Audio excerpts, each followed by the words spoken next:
Pemerintah Kota Banjarmasin diminta membuatkan peraturan wali kota untuk menarik retribusi uji kendaraan bermotor atau KIR karena nantinya berkaitan dengan usulan rancangan peraturan daerah yang tengah dibahas yaitu Raperda penyelenggaraan transportasi di Banjarmasin. Bahkan draft Raperda di dalamnya terdapat bab tentang pembuatan KIR.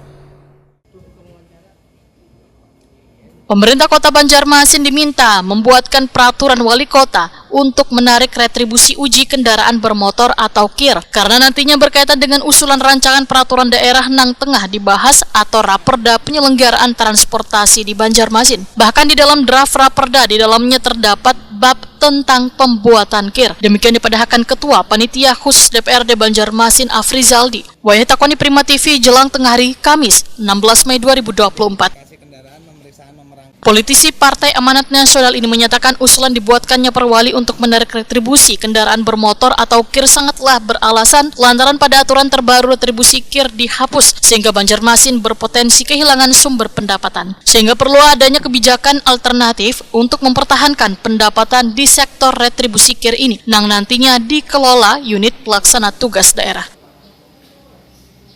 KIR itu tidak lagi menjadi retribusi, potensi kehilangan PAD tentu ada. Namun dalam Undang-Undang APBD kan kita diberikan kewenangan untuk mengatur, jadi ini menjadi ranahnya UPTD. Dalam hal ini mungkin bisa dalam bentuk belum BUD ya. Nah, terkait pendapatannya nanti itu tergantung dari surat keputusan wali kota. Berapa secara spesifik mengatur tentang tarif yang nantinya akan dikenakan kepada orang yang menguji kelayakan kendaraan bermotor di tempat kita. Afrizaldi berharap pemerintah kota bisa mengkaji dan mengkonsultasikannya terkait usulan membuat peraturan wali kota untuk menarik retribusi uji kendaraan bermotor atau KIR ini.